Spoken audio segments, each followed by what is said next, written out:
Hi all, welcome back to Computer Organization course. We'll get started. Today we'll get started with the branch instructions, like how can we execute the branch instructions, and in the control sequence how can we represent them. Okay. Now what is a branch instruction? So we had already seen an example for this branch instruction in second chapter. If you could remember the instruction branch greater than 0 loop. This was there, right? Now this branch greater than 0, that means jump to the location where the statement loop is present. This type of instruction we had seen in the second chapter. Now this branch could be conditional or it could be unconditional. First we'll take example of the unconditional ones. Okay, so in C programming you would come across the unconditional branch statements such as go to, continue, break, return, etc. So now what is a branch instruction? So a branch instruction, it replaces the contents of the program counter with the branch target address. Now this address is usually obtained by adding a offset x, or we call it a constant, which is given in the branch instruction to the updated value of the program counter. Now this figure, what it shows is the control sequence that implements a unconditional branch instruction. Okay, this is a control sequence for unconditional branch instruction. Now how does the processing starts? As usual, it will start with the fetch phase.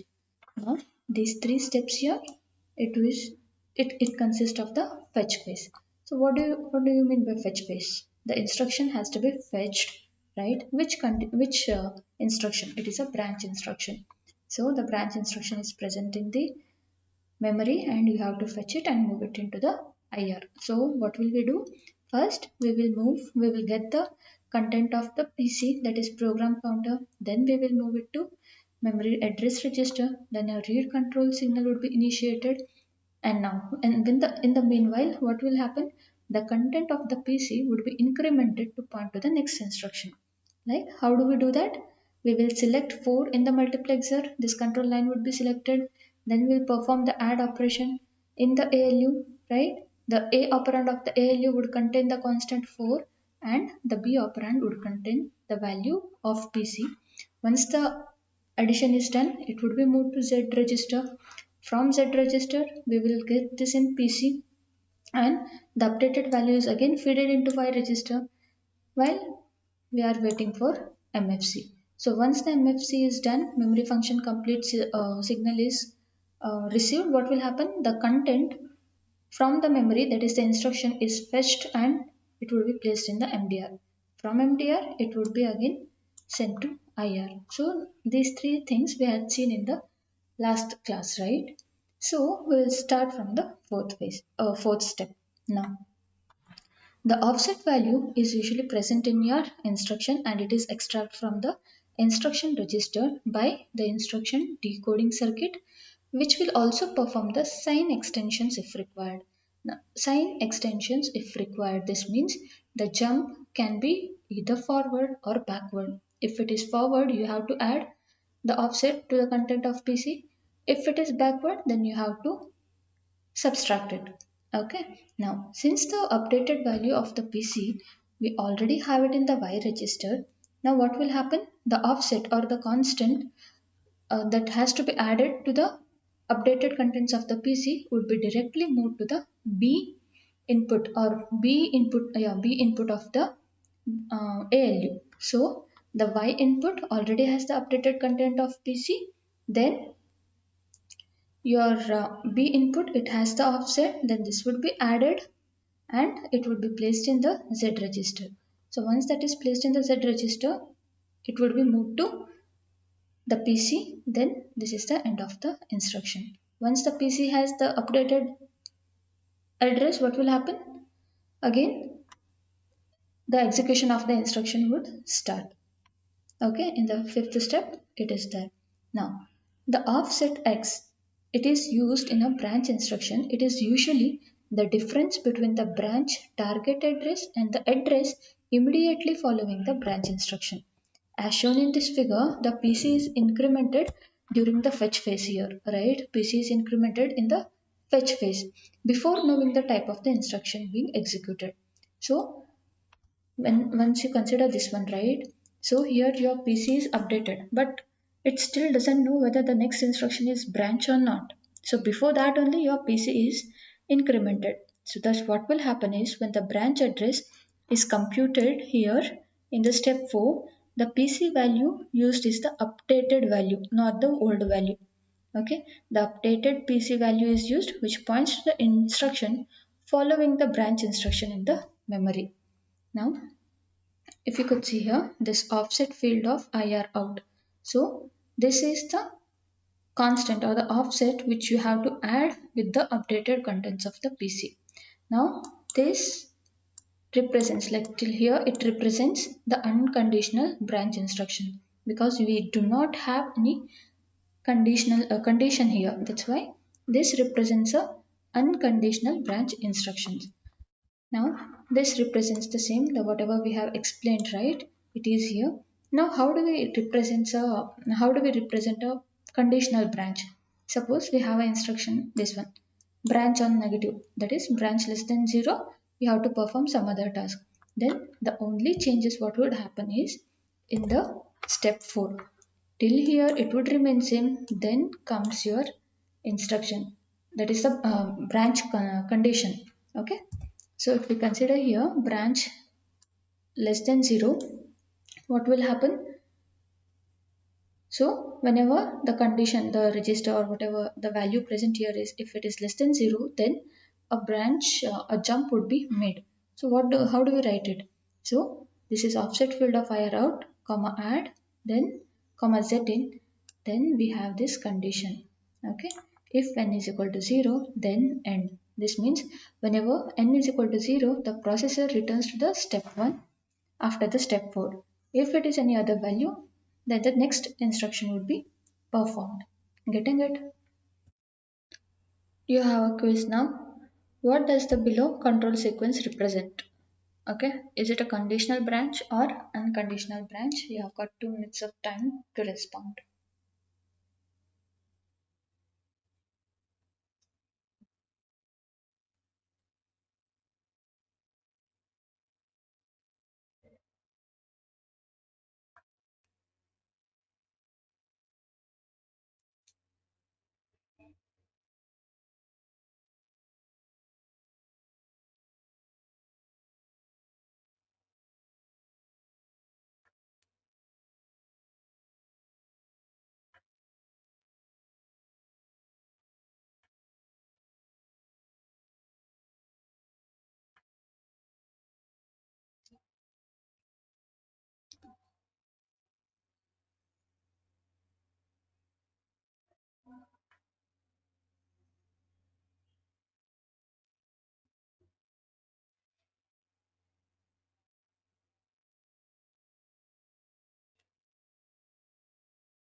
Okay, time up.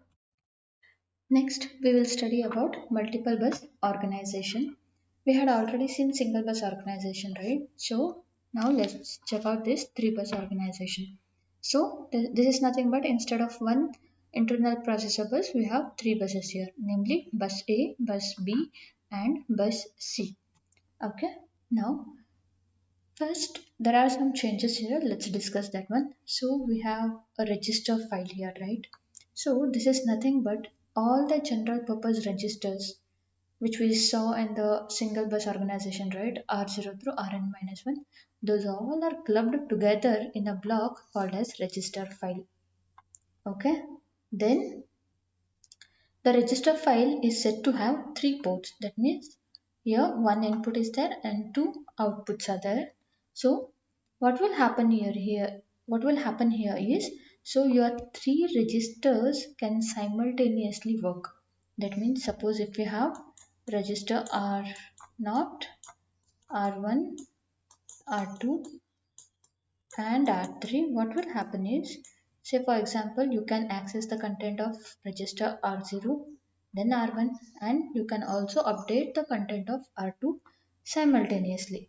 Okay, now we have here port A. The port A means the output will be given to bus A. Port B, this is port B, this is nothing but the output will be given to bus B, and port C, this is nothing but the data from this bus C will be loaded into any of these registers. That means in the single bus organization, if we want to do these tasks, then we had to do it one by one. But here we can do it simultaneously. Now the buses A and B are used to transfer the source operands to the A and B inputs of the ALU. Next, we'll study about this one. So, the inputs for the ALU can come from this bus A, then bus B, and the output would be sent to the bus C. Here, again, we have the multiplexer for the input A, wherein it could be a constant 4 or the directly operand from the bus A. Okay. Now, what will happen in ALU? Any arithmetical and logical operation may be performed and the result is transferred to the destination over the bus C. If needed, the ALU may simply pass one of its two input operands unmodified to bus C. This means your ALU, every time it need not do any arithmetic or logical operation, it can also, it can also do the passing of the operands. That means without changing any of the contents from either A or B, it can directly send it to this output, that is bus C. Okay, so we will call this ALU control signals for such operations like unmodified and directly sending it. No changes will be done in ALU. Okay, so we would call them as R is equal to A. Yeah, this is R, right? R is equal to A or R is equal to B. So whenever R is equal to A comes in the instruction control sequence, we should understand that the input A of the ALU is unchanged and is given to the bus C. If R is equal to B, that means the input, whatever it is in the B operand, B input of the ALU, it would be again sent to the bus C. Now, why we have this three bus organization is, so this avoids the need of the registers Y and Z as in case of the single bus CPU, right? In the single bus CPU, single bus organization, we had temporary registers like temp, Y, and Z. So in this multiple bus organization or three bus organization eliminates the need of those temporary registers. Again, another feature here is the incrementer unit. You can see this one, right? So this is used to increment the contents of the PC by 4. Using this incrementer block separately, what it does is it eliminates the need to add constant 4 to the PC using the ALU. Getting it? So instead of in the single bus organization, what we used to do, we used to get the input updated value or the PC value in Y register, then we had to update it like +4 we need to do, and then we used to send it back to PC. But here what will happen? The incrementer unit, it will directly add 4 to the contents of the PC. So no need to go to the ALU just for adding the 4 in this organization. But you can still see here the constant 4, right? Now the source for this constant 4 at the ALU input multiplexer is still useful. It can be used to increment other addresses such as the memory address in load multiple and store multiple instructions. You getting it? So the changes here in the 3-bus organization are, we have combined all the general purpose register into a single block called as register file. Then we have an incrementer unit which increments the contents of the PC. Then again this constant 4 is again useful. This comes into picture whenever we have the memory addresses in the load multiple and store multiple instructions. Then Here ALU, one more special thing about the ALU is it need not every time it need not do the addition, the arithmetic or logical operations. It can be also used for sending the operands from the input A and B unmodified to the bus C. Okay, the other things remain same, but the working of it will take an example and we'll see it. Okay, so let's consider a three operand instruction, this add, R4, R5, R6. So in this instruction, the contents of R4 and R5 will be added and the result is stored in R6. Now this is the control sequence that is generated, or control sequence for this instruction add R4, R5, R6 for the 3 bus organization. So what I will do is I'll compare this this with the this 3 bus organization, and we'll see like how this execution takes place. Okay, so first here understand that the bus A, it has the input from the register file, input from the instruction decoder and MDR, and it has the output going to the MUX. Bus B, it has output from PC, then register file and MDR, and giving input to B, input of ALU. Then bus C, it will give the data to PC, register file, IR, MDR, MAR, and it will take the output from this ALU. So first if we want to add, okay, it should be R4 here. Okay, we are performing this operation, right? Register add R4, R5, R6. First what will happen is the execution, where does it begin? It starts with the PC. So what will happen here is the PC content will be given out. That means the contents of the PC will be moved onto the bus B. Okay, now the content is in bus B. It has to be given to MAR, right? But how can you give? From bus B, you cannot directly give to MAR. So what you have to do? Where is the input? So it is here, this line, right? You can see this one, right? This is the only input where from which the bus B can give the data. So whatever the contents of the PC are there, they'll be moved to bus B, and from bus B we have to give the input to the one of the inputs of ALU, that is B. B input of the ALU, we have to send that. That means suppose if the contents of PC is 1000, then the PC out, what will it do? It will give out the value to the bus B, and from bus B that 1000 value is given to the B input of ALU. Now R is equal to B. What does this mean? That is the content will not be changed and it is unmodified, and it will be again given to bus C. Okay, after that we have MAR in. So the output of the bus C should be fed to MAR. So MAR, as MAR is connected, the input of MAR is connected to bus C. We have done uh, R is equal to B and got the PC content in MAR. So once the PC content, that is 1000, is in MAR, what we can do? We can initiate a read signal. So once this is happening, we can increment the pointer program counter. So how do we do that? Directly by using this incrementer block. Okay, need not add constant 4 and all. We can just make use of this incpc. That means increment PC program counter. Then WMFC signal is given. So WMFC signal, what we understand by this? Wait for memory function complete. So once the memory function is completed, that is 1000 has been addressed, pointed, and so once the instruction has been fetched, so it will be in the MDR. So from the MDR, where the output of the MDR is connected, it is connected to bus A as well as bus B. But we have to do a addition operation, right? So what we do, instead of bus A, we will consider bus B itself. We will first do MDR out B. Okay, MDR out B. That means whatever the contents of MDR are present, you have to move it to bus B. From bus B, where we have to move? From MDR, what is the usual step? We have to move to instruction decoder, right?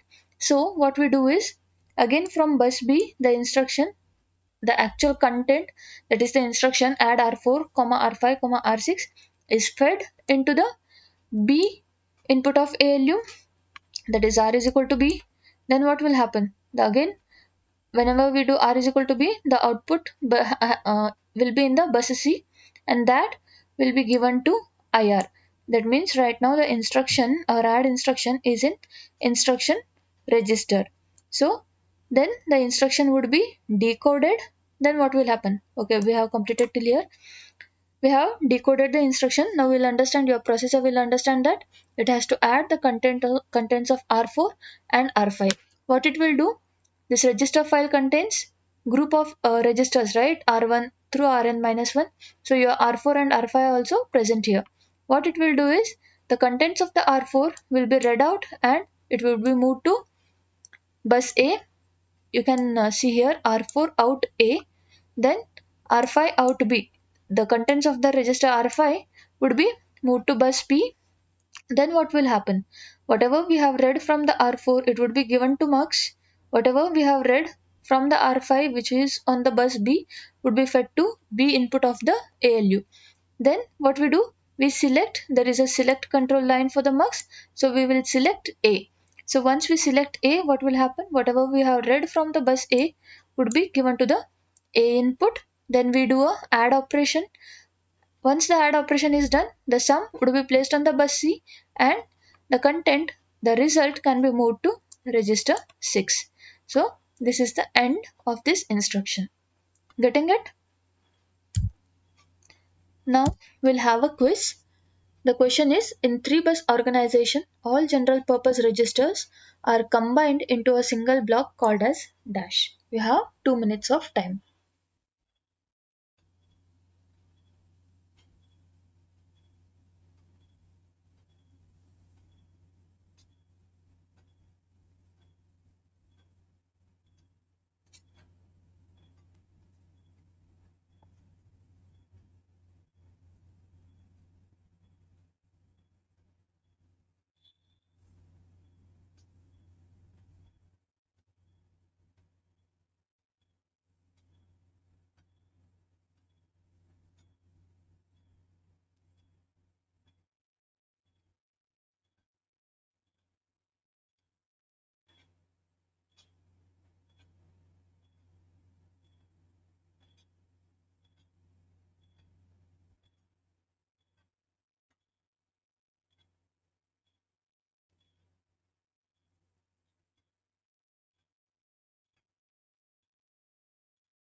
Okay, time up. That's it for today. We'll conclude our session. Thank you.